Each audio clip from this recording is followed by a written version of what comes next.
Hello, Rama Pupod. Hope all are in good health, feeling great, wonderful, having a happy and peaceful life. Now let's continue the next part. In this town of Brahmapur, where the old customs and dusty ways of Hindu life refuse to be dislodged, I have taken temporary quarters in a rest house which possesses a widely roofed veranda. One broiling afternoon, I seek refuge from the stifling heat in the pleasant shade of this veranda. From my long chair, I watch the play of sunshine upon the luxuriant foliage of some tropical plants in the garden. There comes the almost silent patter of naked feet and a rather wild looking man carrying a small bamboo basket approaches the compound gate. He has long black tangled locks, and I notice that his eyes are a little bloodshot.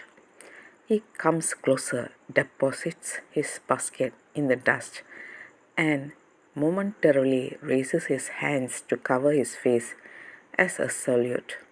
He addresses me in a mixture of vernacular and faintly recognizable English. I fancy that the vernacular is Telugu, though I am not sure.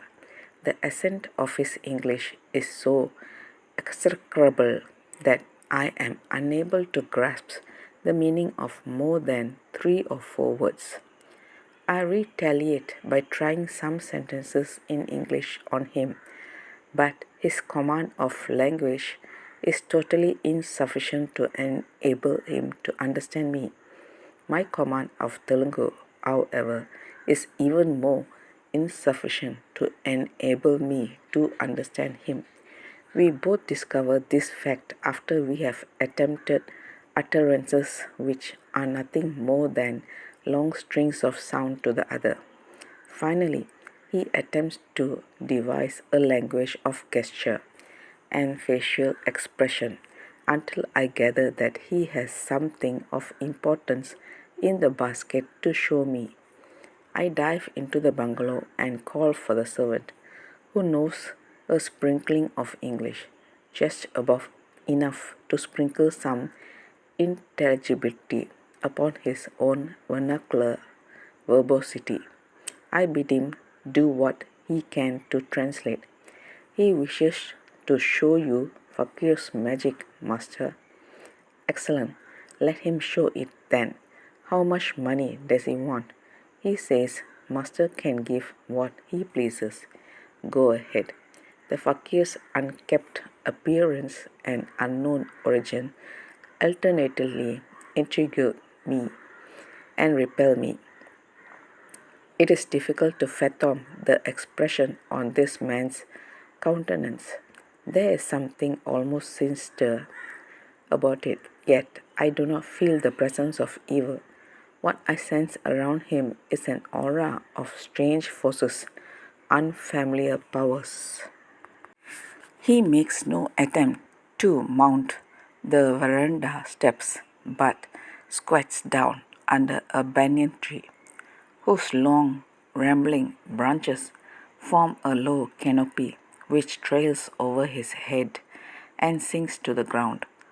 Out of the bamboo basket he draws forth a venomous-looking scorpion, which he holds by means of a pair of rudely made wooden pincers. The unpleasant-looking insect tries to run away. Immediately, the fakir draws a circle around it in the dust, using his index finger. Thereafter, it continues to run around and around.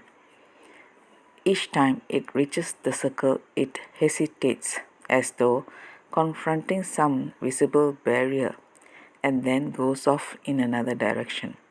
I watch the thing closely in that hard, brilliant tropical light. After 2 or 3 minutes of this peculiar exhibition, I raise my hand in a gesture of satisfaction, and the fakir replaces the scorpion in his basket. from which he next draws out two sharp, thin-pointed iron skewers. He closes his somewhat terrifying, reddened eyes and seems to wait for an appropriate moment to perform his next piece of magic. At length, he opens his optical organs, takes one of the skewers, and puts it into his mouth, point foremost. He forces it through his cheek until most of its length protrudes strangely outside his face.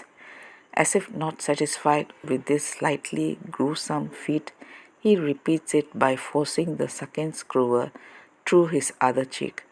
Mingled sensations of repulsion and wonder flow through me when he imagines that I have seen enough. He withdraws each of the skewers in turn and proffers a salute. I descend the veranda steps and closely examine his face. Beyond a few insignificant drops of blood and two tiny holes in the skin, both wounds are hardly noticeable. The man makes a gesture to bid me occupy my chair again.